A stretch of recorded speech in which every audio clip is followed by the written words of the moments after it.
El manga Inuyasha de Rumiko Takahashi y su posterior adaptación al anime, realizado entre los años 2000 y 2004, presenta un universo plagado de yokai, unos seres fundamentales para la cultura japonesa, y en esta intervención es en lo que me voy a focalizar. Rumiko Takahashi es una importantísima mangaka japonesa, nacida en Niigata el año 1957 y ha estado activa de manera profesional desde 1978 hasta la actualidad, aunque ya desde 1975 publicó sus primeras obras de doujinshi, es decir, autopublicadas. Pero desde 1978 empezó a publicar de manera profesional y lo hizo en Shonen Sunday, que es la revista en la que publicaría de manera continuada y que en sus páginas hemos podido ver algunas de sus obras más relevantes.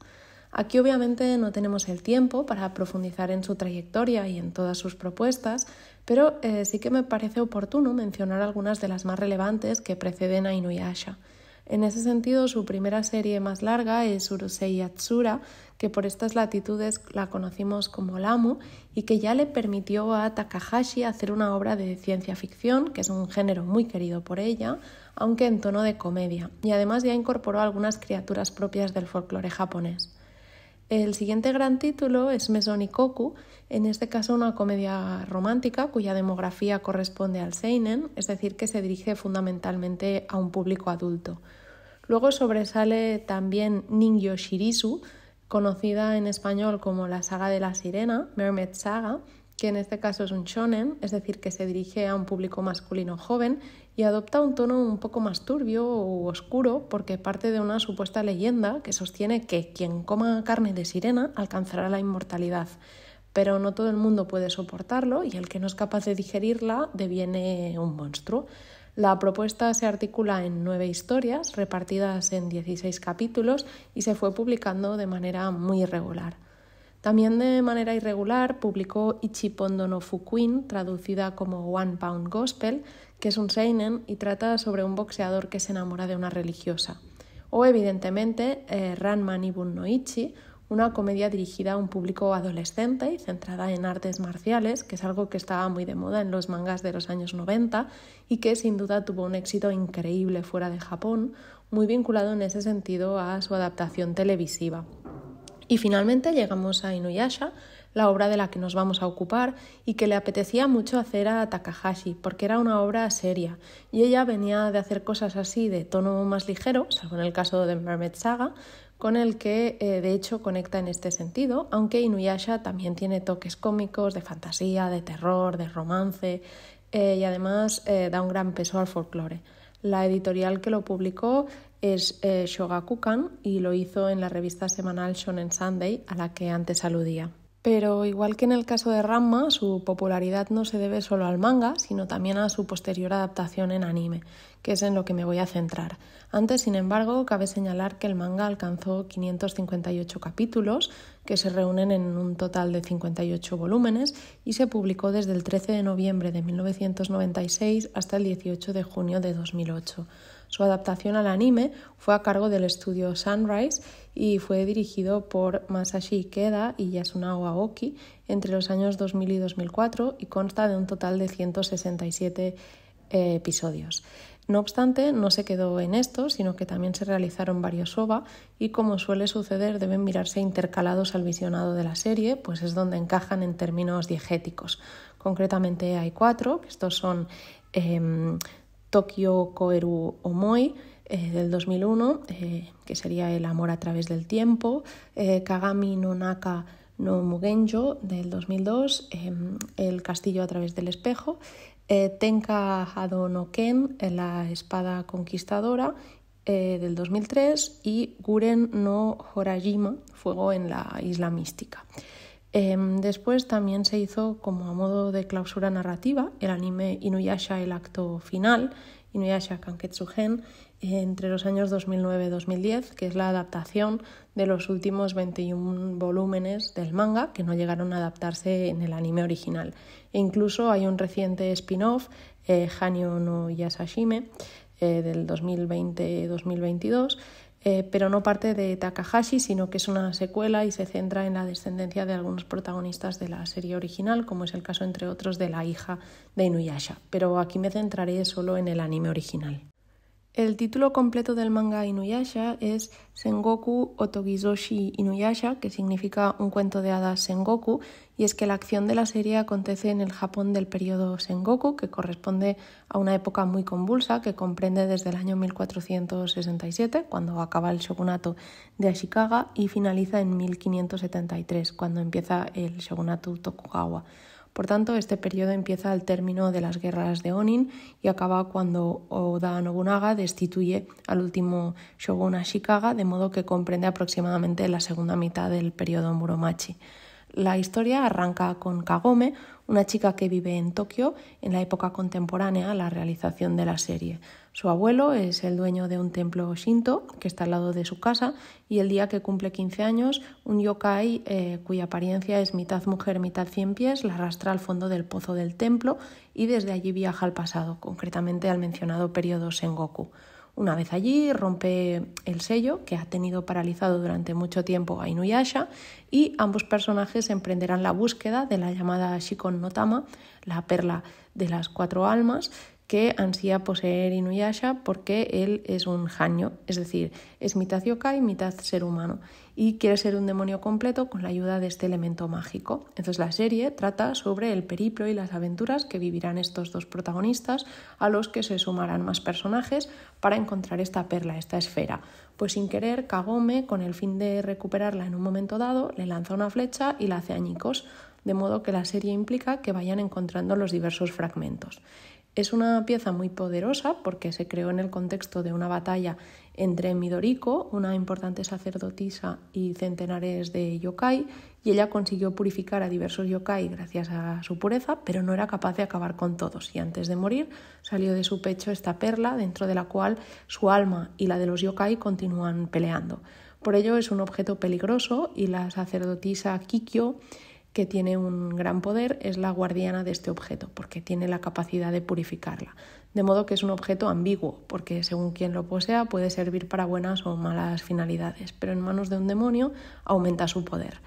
En unos acontecimientos que sucedieron tiempo atrás del tiempo de la acción de la serie, Naraku, que es el principal villano, se hizo pasar por Inuyasha e hirió a Kikyo, quien luego falleció. Pues bien, Kagome resulta ser una reencarnación de Kikyo, y aquí pues podéis ver una imagen de Kagome en el pozo, del yokai que la arrastra al fondo de Kagome y la esfera, y de Inuyasha. Evidentemente no vamos a entrar en pormenores de la trama, pero con lo que he señalado ya se puede advertir que aquello sobrenatural tiene un papel muy destacado, y la verdad es que la obra está plagada de múltiples yokai.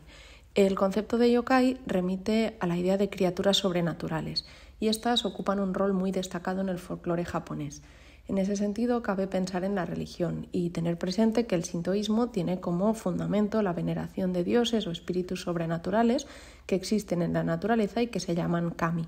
Se basa en la creencia de que todo tiene alma, no solo las cosas naturales, sino que también pueden tener alma los objetos artificiales. Y no podemos pasar por alto que también tuvo una gran importancia para el pensamiento japonés el budismo, que ya empezó a penetrar en Japón en los siglos 6 y 7 y que implicó un culto a los muertos que no se hacía en la religión Shinto, y también puso sobre la mesa la creencia en el infierno. De todo ello surgieron distintas creencias y el folclore se nutrió de todo. Y en el periodo Heian la magia y la superstición ocuparon un lugar muy destacado. Pues bien, el concepto yokai, como es tan amplio, sirve para denominar a un nutrido corpus de criaturas sobrenaturales, y cabe decir que ya aparecen en libros clave como son el Kojiki del 712, que es el libro más antiguo que se conserva sobre la historia de Japón, al que le sigue el Nihon Shoki del 720, y en ellos aparecen demonios u otras criaturas yokai, o en obras como el Konjaku Monogatari, escrito hacia 1120, donde hay criaturas como nuevamente demonios, pero también tengu, entre otros, o se practican exorcismos, y también es relevante en ese sentido el Genji Monogatari, aproximadamente del año 1000, como es bien sabido, una de las primeras novelas modernas que existen, escrita por Murasaki Shikibu. A todo ello también hay que añadir los relatos kaidan, es decir, sobre cosas extrañas que tuvieron un gran éxito durante el periodo Edo. O en el ámbito de las artes visuales, el desfile nocturno de los 100 demonios también dio lugar a múltiples representaciones de desfiles de yokai. También hay varios artistas que dibujaron múltiples yokai, entre los que sobresalen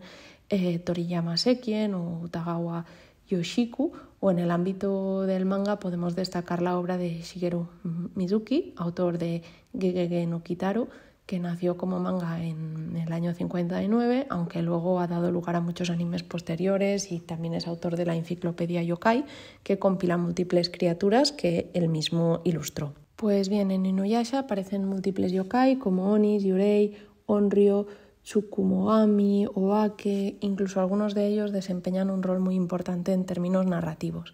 Está claro que aquí no vamos a poder cubrirlos todos, pero sí que me centraré en aquellos que tienen un mayor peso narrativo. Este sería el caso de Shippo, que es un kitsune. La palabra kitsune significa zorro y son un tipo de obake, es decir, los yokai que tienen la capacidad de adoptar otro físico. Obake viene del verbo bakeru, cambiar de forma, y es un tipo de criaturas que engloba a los kitsune, pero también a los tejones, que se conocen como mujina, o los tanuki, pues todos ellos pueden transformarse en humanos, pero en hacerlo guardan algún elemento de su cuerpo real, como sería la cola en el caso de los kitsune. Como podéis ver en la imagen, esta criaturita tiene una cola muy prominente y se dice que tienen una cola por cada 100 años vividos, y el límite son 9 colas, ¿no? De hecho, el zorro de las 9 colas es un ser legendario muy relevante tanto para la cultura japonesa como para la china. El zorro es un animal muy importante para el caso japonés, al que se le atribuye una enorme inteligencia. De hecho, a veces se le ha considerado como mensajero de los dioses y está muy vinculado al kami Inari, dios de la agricultura, de la fertilidad, del arroz y de los zorros. Así pues, el kitsune puede adoptar la forma humana y cuando lo hace suele hacer travesuras. Y aquí también pueden tomar la forma de mujer, y de hecho hay relatos que cuentan el matrimonio entre hombres y kitsune. Otro ser que aparece en la serie, de una apariencia adorable, es Kirara, que aquí tenéis al lado de Shippo, y corresponde a un necómata, que es un gato, pero no acaba de cuadrar con todas las características exactas de esta criatura, que se origina cuando a un gato viejo se le bifurca la cola y desarrolla habilidades mágicas, así como suelen caminar erguidos. En este caso podemos ver cómo tiene la cola dividida y, como lo atestigua la imagen de la derecha, tiene el poder mágico de transformarse desde un dulce animalito a esta bestia enorme que surca los cielos y ataca para defender a sus aliados. También los necómata están vinculados al fuego, y aquí podemos ver cómo Kirara se transforma desde su apariencia pequeña e inofensiva a esta poderosa criatura. Vinculado al kitsune, otro obake es el tanuki, un mapache que también puede transformarse en humano, pero cuyo carácter es más lúdico y menos perspicaz que el del kitsune. Y en la serie aparece este, que también tiene la habilidad de cambiar de aspecto, y su nombre, Hachiemon, puede derivar de Hachi, que significa 8, y que viene de la frase el zorro tiene 7 disfraces y el tanuki 8. En esta diapositiva abordamos los Inugami, perro dios, creados en rituales de brujería muy desagradables, y son criaturas muy obedientes con el invocador. El padre de Inuyasha, Ino no Taisho, y su hermano, Seishomaru, son yokai completos. Ambos pueden tomar la apariencia humana y por tanto mezclarse con humanos, pero su forma, digamos, original es esta. Inuyasha es hijo de Inu no Taisho, este poderosísimo yokai, pero también de una mujer humana. Por ello él es medio yokai, o lo que se conoce como hanyo, es decir, que tiene sangre de ambos. En la serie, Inuyasha quiere lograr la esfera para de este modo poder ser un yokai completo, pues siempre se ha sentido despreciado tanto por los humanos como por los yokai por su condición.